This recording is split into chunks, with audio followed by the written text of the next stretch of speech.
Rebuild and Restore YouTube channel ngai na ana NGEN tengtung le ana share son zel tengtunga kipa thu kon gen ahi hun paisa khalam to kisai hun khop ina sut khom tawa heite apan banghiam sin khiak le theibe ine ngeyu le khaging ta ahi tuni in ahi le lungsim lam to kisai sut khom le ichi ahi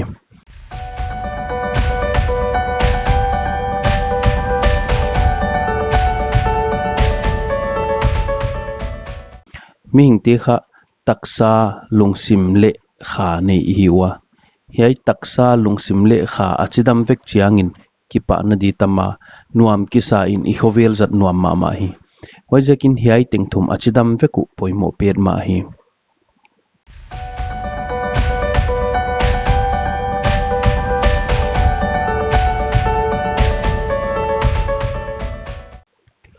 i thei masak dia hoi chu mi hai ichi le lungsim chidam lo ichi te kibang lo ahi mi hing te se ne in khen zwal le se khat mi hai ichi te hile khat pen mi hai lo ichi te hitale hei mi hai ichi te bel akhwa ku boy se gop kep dam thei ding hinon lo te counselling hiam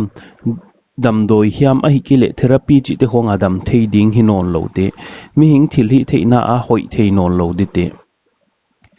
hei mi hai lo ichi te bel ei te tua hiai na thei siam te hiwahi hei mi hai lo te chu khwak normal nei lai te chi di ahi mai ding ei mi hai lo ten le lungsim damlouhna kinei thei ahi wai pen hai na hiam ahi kele mi bat louhna hi zen lo ahi khami lo ziak leng hi tuan lowa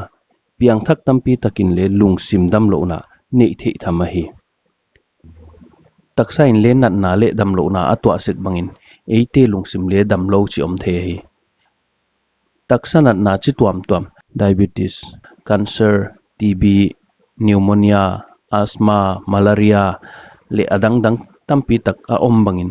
lungsim nat na leng chi tuam tampi takoma depression stress ADHD anxiety disorder BPD panic attack le adang dang tampi takomwa hi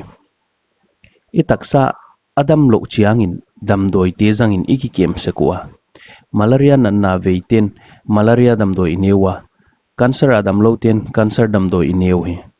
huchima bangin ilungsim leng chidam lo chi om theya lungsim achidam lo chiangin counselling hiam aikile therapy hiam ahi kyale damdoi ki poimo hi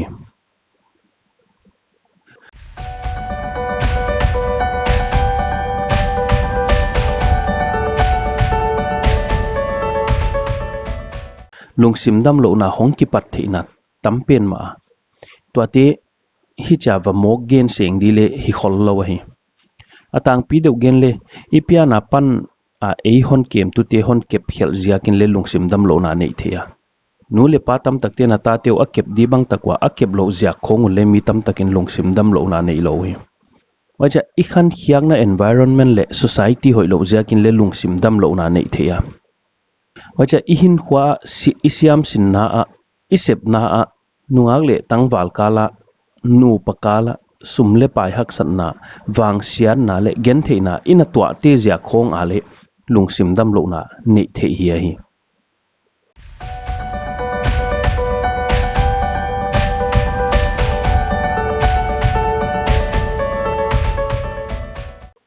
delamai gen bangin lungsim damlouhna chitam pi tak oma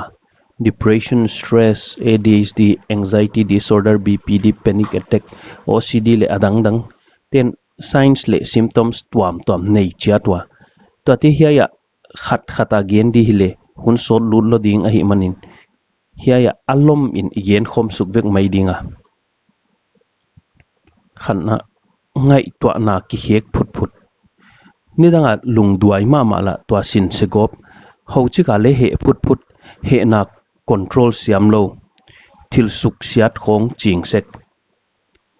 kipa na le neu chi khizel neu chi ka kipak pa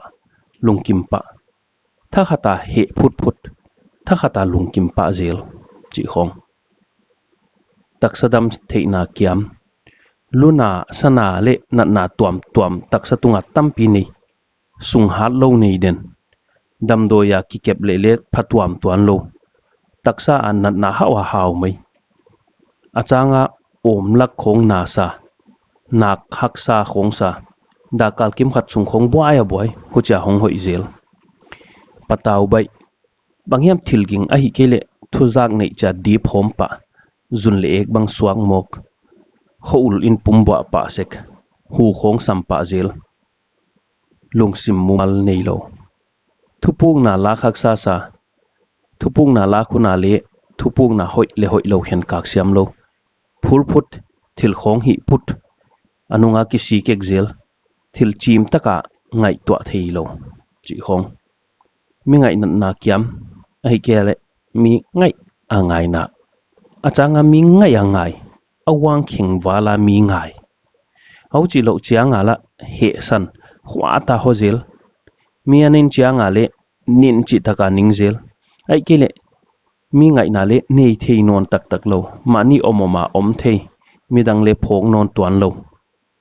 om mai thei lo om vel vul cha phia den tu mai thei lo ning kitela tang den lunglut ki chian le nei lo ngai to saw lo wa thil hi phut mai mani ai kile midang suk nat khong ut mani le mani ki suk nat khong ut temta a hi kile thil hiam khonga ki art ki dot chi khong midang te suk na thiam suk liam lungul na khong nei ki NGAISIA da den thil HIMHIM a SELAM ngena mu thil HIMHIM a hoi lama en thei non lo mani le hoi ki salo ki mo sang na dim midang te le hoi sa tuan lo mabana lo chin na le thil hoi hong tung dia ngai twa thei non lo si ut na lungsim nei sek ming ten to hun khen khata si ut na lungsim ki nei kha sek thowai akwa kwain le hai pen kha normal a hi ai jaka hun tam taka si ut na lungsim nei gige mani hin na lak ut na lungsim khong nei hin man om salo thil teng ho ngai lungkham thei non lo lunglut tak tak le nei thei non lo nedanga lunglut te le lunglut thei non lo kimol na ai kele du le de khong nu mei pasal kal khonga nu pakala lunglut na bang le lunglut thei non lo seble bol le adang dang nedanga lunglut ma chi te lunglut thei non lo ni tak changa i mut buai zana i mu thei lo ngai to na paisau ngai to lo di PIPI ngai to i mu thei lo a omden jingkal lama hi changa i mu thei pan hucha jingkal thozo lo khom sek a hu chi lo lama pai te la i mu thai a hai mai sun hina zan hele i mu mai mak PIPI khonggen sek achanga mi ten amu thei lo thil mudan khonga ki gen mi te zak thei lo thil khen khat khong za theiu ai kha doi mathi se lo hi lungsim chidam lo ja ka hi doi lok nidanga hang san ma mala to doi lok gop lawa lau thong bai nek le don dan ki khing an kam alim ale nek chi takane tha hul mai ahu chi keilela bangma le du lo bangma le ne zo lo ucha gong hul pawa den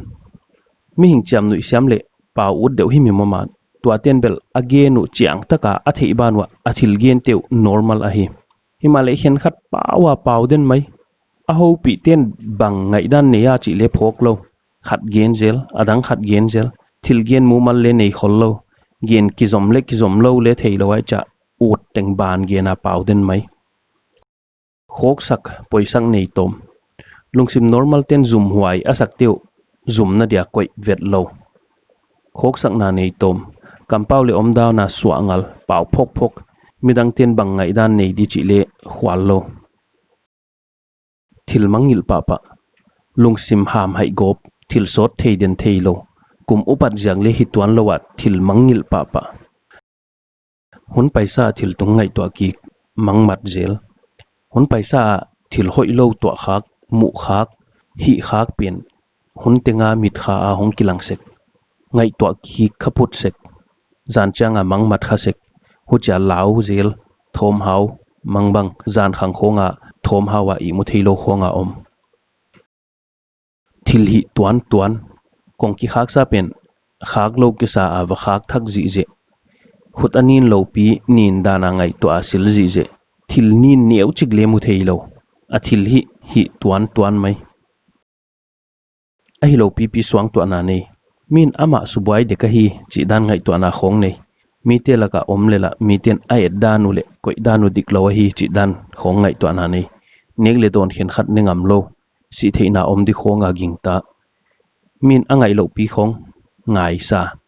mi lungsim di khong bol sak den mani chawa omot lom le pol ut khol lo mi te laka le ki helut lo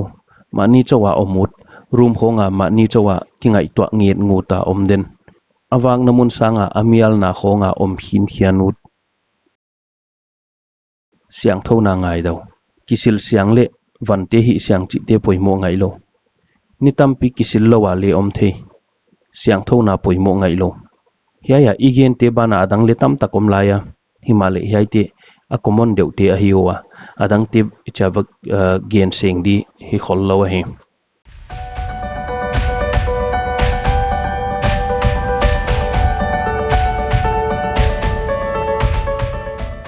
nang lungsim achidam hia lungsim chidam na percent te na ding om chat khol ke male lungsim chidam nei lo the ka khak sa het lo ai denai gen te laka khat lel inei le leng ilungsim chidam na za laka za chidam lo chi na hi pa mai ai tam inei khak le ilungsim dam the na hoi het lo chi na hiya tom chik nei kha hi le hiai lungsim damlouhna apat iswa tak poimo ma hi mi hingte ilungsimu achidam dan ki bang vek lo dinga hian khatte zalaka som gyat chidam hi khadinga hian khatte zalaka som guk chidam ki hi khadinga hin khwa hak sanna le buaina ana tuangna salwa hian khatte bel alungsimu zalaka som nga khonglel chidam ule himai theiwa hi yaibel ithei siamna dia et sakna dan le la ige na hi yai lungsim damlouhna te hicha eya hongom phut a himok kewa hun khata bang hiam thil ina twa te ziaka hong piang a hiwa hi newa pat hon kem tu te kep khel ziak hiam a hi kyale hin khwa a hak sanna ina twa khang nak luat ziak hiama hiai lungsim damlouhna te kinei kha hi se ka hi ilungsim zalaka za achidam na dingin hiai te eya pana lak hiak poimo pet ma hi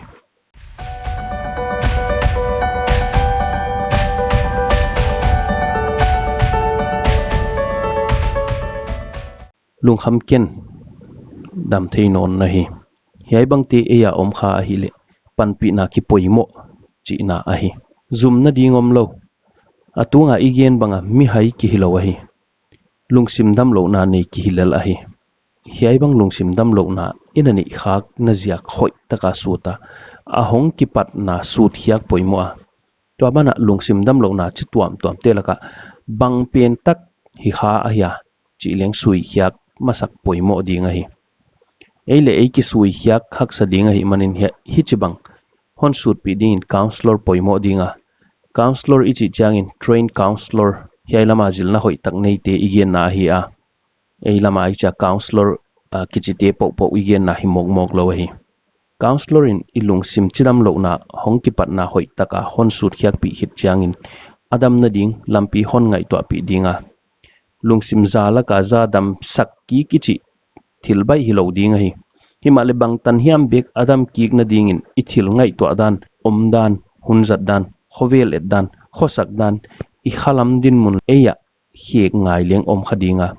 to ate hoi taka ki hiek theina dinga counselor in hon pan pi dinga hi counselling ai kale therapy chawa dam khezo lo ding I hi le dam doi to ipan leng poimo khadinga iki kep di dan deng counselor in thei a hi manin lung kham na dingom lo hi taksa chidam lohna sanga lungsim chidam lohna lauhhuai zo a hi dan mangil keini hiai banga buaina neiten Delhi le Lamka a rebuildandrestore Counselling Center te chiglai peu a zot thei gige hi to pana kha taksa le lungsim chidam taka khovel zang dia a honde a hi dan imangil lo dinga hi hichbang video ma bana hongki bol to zel dinga hi a hiai channel subscribe nai lo tin hiai subscribe button click in ana subscribe ni video ta hongki post changa notification na namu pa zel na din hiai bell icon click in la atung pen click in tunia hiai isin hiaku midang te thei dia le ide sama midang te olmo na neuchik bekini ale ana sir son chiat le chi na ikinge na hi topan kha taksa le lungsim chidam din hon volzol chiat hen ki pa ke